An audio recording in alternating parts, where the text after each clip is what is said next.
하지만 치료를 통해서 당뇨약을 모두 끊고 당화혈색소도 6 이하로 유지하면서 당뇨가 완치된 경우도 아주 많아요. 경계성 당뇨나 당뇨 초기의 경우일수록 완치율이 높으니 많은 환자분들이 초기에 치료받으셔서 난치성 당뇨로 넘어가지 않으셨으면 좋겠습니다.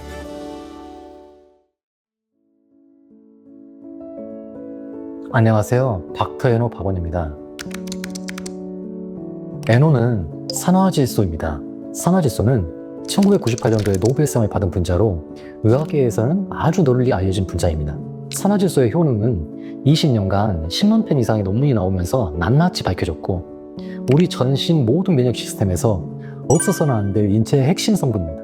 정말 다양한 효능이 있는데 가장 주요한 효능만 말씀드리자면 첫 번째는 우리 온몸의 길인 혈관을 이완하는 혈관 조절자입니다. 두 번째는 우리 온몸의 면역과 노폐물의 배출 통로인 림프를 이완하는 림프 조절자입니다. 세 번째는 우리 온몸의 신경 신호를 연결하는 신경 신호 전달자입니다. 네 번째는 온몸에서 시시각각 생기는 염증을 제거하는 항염증 인자입니다. 이러한 중요한 효능이 있음에도 불구하고 의학계에서는 치료로 사용하기 어려웠습니다. 그 이유는 산화질소가 가스이기 때문이었습니다. 그런데 산화질소 대사체를 천연 발효 한약의 형태로 사용하면서 우리 몸에서 산화질소로 변환되어 치료로 사용할 수 있게 되었습니다. 제가 2019년부터 현재까지 산화질소의 치료를 연구하고 임상에서 널리 알리는 역할을 해왔기 때문에 닥터 에노라는 이름을 짓게 되었습니다. 맞습니다. 가스는 1초에서 2초밖에 존재하지 않기 때문에 이걸 치료로 응용할 수가 없는 거예요. 제품으로 나올 수도 없고 주사로 나올 수도 없고. 그런데 이 방법 중에 하나가 산화질소로 변환되는 산화질소 대사체라는 것이 있습니다. 아질산염이라든지 질산염이라든지 이런 것들을 천연 식품, 천연 한약을 발효하는 과정에서 이것들을 액상 혹은 정제로 고정할 수가 있었어요. 그래서 이것을 한약의 형태로 치료로 사용할 수 있게 되면서 우리 몸에서 필요에 따라 산화질소로 변환되려 치료로 사용하게 되었습니다. 한의계에서는 오래전부터 다양한 한약을 통해서 당뇨병을 원래 치료해 왔었습니다. 그런데 산화질소를 치료에 도입하면서 당뇨병 치료에 혁신적인 개선이 되었습니다. 그 이유는 당뇨는 혈관과 대사의 문제를 동반하는 질환인데 산화질소는 혈관과 대사를 치료해주는 필수 성분이기 때문에 그렇습니다. 이외에도 췌장에서 인슐린을 분비하게 하고 근육에서는 당을 저장하게 해주고 간에서는 당을 글리코겐의 형태로 저장하게 해주는 등 당뇨 치료하는데 핵심적인 효능을 가지고 있습니다. 최근에는 많은 연구와 논문을 통해서도 산화질소가 당뇨를 개선한다는 결과들이 나오고 있어서 과학적인 입증까지 되고 있는 상황입니다. 이게 정말 중요한 부분이에요. 당뇨병에 걸리면 몸속 산화질소 생성에 문제가 생긴다는 것은 이미 잘 알려졌어요. 당뇨병은 우리나라 어른 6명 중 1명이 걸리는 흔한 질환이잖아요. 한번 생기면 계속 관리해야 하는 만성 질환이죠. 그런데 혈당이 높은 상태가 계속되면 혈관이 상하고 그러면 산화질소가 잘 만들어지지 않아요. 또 당뇨병 환자들의 몸에는 해로운 활성산소가 많이 생겨서 그나마 있는 산화질소도 금방 소모해버립니다. 그리고 나이가 들면 노화와 함께 정상인의 경우에도 산화질소가 40대에서는 50%, 60대에서는 25%, 80대에서는 12.5%까지 줄어들게 돼요. 당뇨가 있으면 이보다도 더 줄어들게 되어서 큰 문제가 됩니다. 산화질소가 부족하면 어떤 일이 생기냐면 혈관 기능도 나빠지고 혈액순환도 잘 안 되고 신경도 손상돼요. 이런 것들이 바로 당뇨병의 무서운 합병증과 직접 관련이 있어요. 당뇨병성 신경변증이라고 해서 손발이 저리 같은 거, 당뇨병성 신증에 의해서 콩팥이 나빠지는 것, 당뇨병성 망막변증이라고 해서 눈이 나빠지는 것 등이 모두 산화질소 부족과 관련이 있습니다.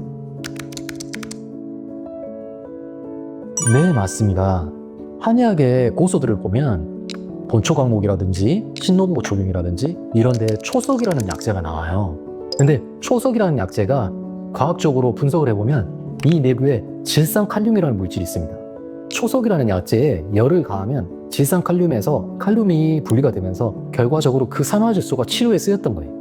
그래서 선조들이 이 초석을 어디에 썼는가 봤더니 눈에 염증이 있을 때도 썼고요, 구강에 염증이 있을 때도 사용을 했고, 피부에 염증이 있을 때 이 외용제처럼 발라서도 사용을 했고요. 신복통이 있을 때도 썼다고 나옵니다. 신복통은 현대의 협실증이에요. 이 사용을 했던 게 혈관 문제라든지 이 뇌 문제라든지 신장 문제라든지 염증 문제라든지 현재의 산화질소의 효능과 정확하게 관련이 있는 문제에 썼다는 것들이 고서에도 이미 다 나옵니다. 그리고 한의학에서 산화질소의 작용을 기화혈의 순환 관점에서도 이해할 수 있습니다. 한의학의 오래된 책인 황제내경에서는 기운이 잘 돌면 혈액도 잘 돌고 기운이 막히면 혈액도 막힌다고 했어요. 산화질소가 혈관을 넓혀주는 효과는 바로 이런 기화혈의 순환을 좋게 하는 작용과 같아요. 당뇨병을 한의학에서는 소갈병이라고 불러요. 이는 몸 안에 수분이 부족해서 생기는 병인데 소갈병의 주요 원인은 몸 안에 수분이 부족해서 열이 많이 나는 거예요.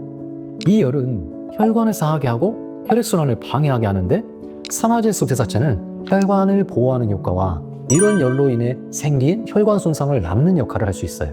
그리고 한의학에서 중요하게 생각하는 어혈, 즉 혈액이 잘 돌지 않는 상태를 개선하는 효과도 기대할 수 있어요. 좋은 질문입니다. 산화질소가 우리 몸에서 대사되면서 만들어지는 물질을 산화질소 대사체라고 해요. 가장 중요한 것들이 질산염과 아질산염이에요. 질산염은 산화질소가 마지막에 변한 모습이고 혈액이나 소변에서 찾을 수 있습니다. 아질산염은 중간 단계 물질인데 특별한 상황에서 다시 산화질소로 바뀔 수 있어요. 이 외에도 여러 가지 다른 대사체들이 있는데 최근 연구에서 알아낸 놀라운 사실은 이런 대사체들이 단순히 산화질소가 대사된 찌꺼기가 아니라 이것들도 각각 우리 몸에서 중요한 역할을 한다는 것이 밝혀졌어. 특히 아질산염은 산소가 부족하거나 염증이 많은 질병 상황에서 다시 산화질소로 바뀌어서 혈관을 넓혀주고 염증을 치료해주는 효과를 나타내요. 이런 작용은 당뇨병 환자들의 혈액순환을 좋게 해서 당뇨합병증을 치료하는 데 직접적 도움이 될 수 있습니다. 산화질소 대사체가 당뇨병에 도움이 되는 구체적인 이유를 설명해 드릴게요. 총 4가지 주요 메커니즘이 있어요. 첫째는 혈관을 넓혀서 혈액순환을 좋게 하는 거예요.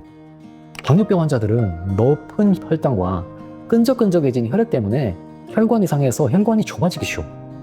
산화질소 대사체는 이런 혈관을 넓혀서 근육과 장기로 혈액이 잘 돌게 해줘. 이렇게 되면 포도당이 세포 안으로 더 쉽게 들어가서 혈당이 잘 조절돼요. 두 번째는 인슐린이 더 잘 작동하게 하는 거예요. 인슐린은 혈당을 조절하는 호르몬인데 산화질소는 인슐린이 일하는 과정에서 중요한 역할을 해요. 특히 근육세포가 포도당을 더 잘 받아들이게 해줘. 세 번째는 췌장에 인슐린을 만드는 세포를 보호하는 거예요. 산화질소는 이 세포들이 스트레스를 덜 받게 하고 죽지 않게 보호해서 인슐린을 계속 만들 수 있게 해줘. 네 번째는 염증을 줄여주는 거예요. 당뇨병은 몸에 염증이 계속 생기는 질병인데 산화질소가 이런 염증을 줄여주는 아주 중요한 역할을 해. 여러 가지 방법이 있어요. 산화질소 대사체를 늘려서 당뇨병 치료에 도움을 받는 여러 방법들을 알아볼게요. 가장 직접적인 방법은 음식을 통해서도 산화질소 대사체를 늘릴 수 있어요. 시금치 같은 녹색 잎채소, 비트, 석류, 수박 등에는 천연 질산염이 많이 들어있어요. 이런 음식들을 꾸준히 드시면 자연스럽게 산화질소 대사체를 늘릴 수 있어요. 두 번째는 산화질소 대사체가 농축된 발효한약을 복용하는 거예요. 음식으로도 산화질소 대사체가 있지만 이 함량이 당뇨를 치료하기는 턱없이 부족해요. 그래서 한약재를 발효해서 산화질소 대사체를 농축하면 당뇨를 치료할 수 있는 만큼의 산화질소 대사체를 함유한 발효한약을 만들 수 있어요. 그래서 당뇨 치료를 위해서는 고농축 산화질소 대사체인 발효한약이 꼭 필요해요. 혈액순환을 좋게 하는 당귀, 청구, 작약 같은 약재와 함께 사용하면 더 좋은 효과를 볼 수 있어서 환자의 상태, 체질 등을 고려해서 처방을 구성하게 됩니다. 좋은 질문이에요. 산화질소 대사체를 당뇨병 치료에 사용할 때 몇 가지 주의해야 할 점들이 있어요. 당뇨의 상태나 체질에 따라서 산화질소 대사체의 접종 용량이 달라요. 적은 용량으로도 효과를 보는 사람이 있다면 고용량을 써야 하는 사람도 있어요.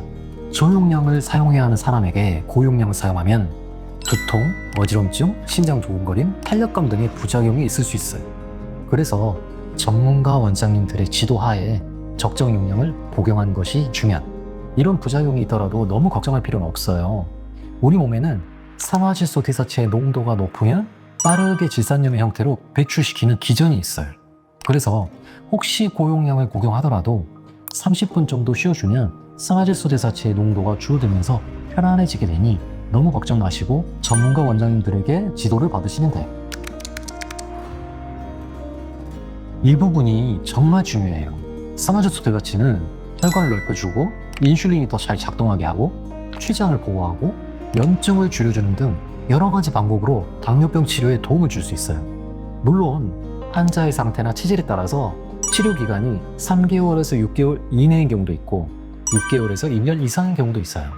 이미 당뇨병이 너무 오래 진행되어서 당뇨약을 줄이거나 인슐린 주사를 줄이고 당뇨 합병증을 예방하는 것을 목표로 해야 하는 경우도 있어요. 하지만 치료를 통해서 당뇨약을 모두 끊고 당화혈색소도 6 이하로 유지하면서 당뇨가 완치된 경우도 아주 많아요. 경계성 당뇨나 당뇨 초기의 경우일수록 완치율이 높으니 당뇨가 완치될 수 있다는 내용이 널리 알려져서 많은 환자분들이 초기에 치료받으셔서 난치성 당뇨로 넘어가지 않으셨으면 좋겠습니다.